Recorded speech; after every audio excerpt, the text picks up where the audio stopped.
Hey folks, I'm Tom Vasel, and welcome to the Dice Tower Look Back. This is where I take a look at reviews I did a year, 5 years, and 10 years ago and tell you what I think of them today. So a year ago I reviewed a lot of good games.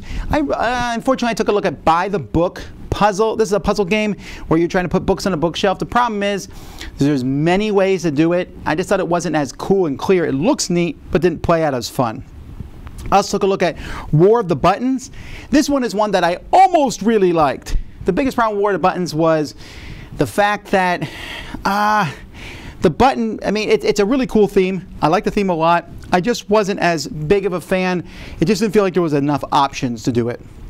But then a whole pile of games I did, like Little Flower Shop, a fun little drafting game where you're drafting and putting flowers in your flower shop. I really enjoyed that one. Tofu Kingdom's a little kind of deduction style game where someone's lying and someone's not, trying to figure out who is who.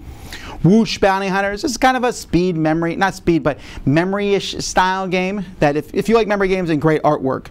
Nuts So Fast, another speed style game where you're trying to grab these wooden nuts in the middle of the table and grab the right ones depending on what is rolled.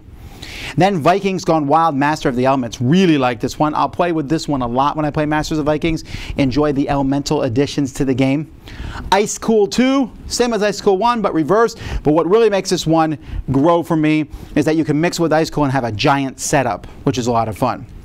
And then Turing Tumble. This is not necessarily a game, but using these levers to make basically a computer program where the marbles fall down and have if, and, or type things. It's so cool. Just a really neat device. 5 years ago, I took a look at Venetia, which is kind of a Euro-style stock market game, just overly complex, honestly.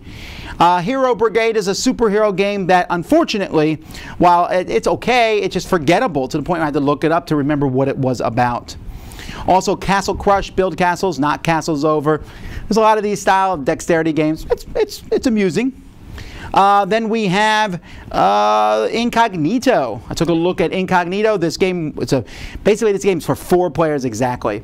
And it's 2 versus 2, and you're trying to figure out who your partner is by maybe using a secret signals and just following what people do exactly. Robo Rally. This is a game I used to love. When I reviewed this 5 years ago, it was the newest edition. It's not as honestly, the components are not as good as they could have been. And this game's starting to fall a little bit for me. Still like it a lot, but there's other robot games I like better. Star Realms. Star Realms is a game that really took the world by storm. Deck building wise, Melody and I took a look at it. We both really liked it. I don't think I love it, especially with other games coming out in that same genre, but Star Realms still holds up to today. Jupiter Rescue. This is an interesting game about robots, or you're trying to get humans off of a ship.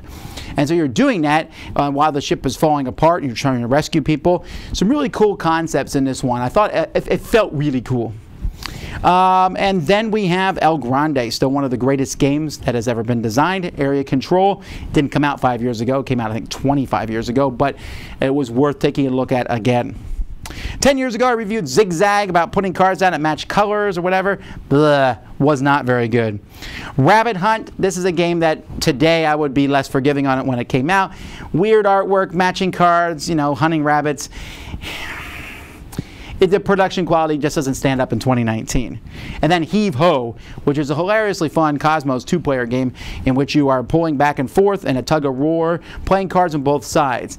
It's kind of a back and forth game, and the rope's going to be pulled at some point in time.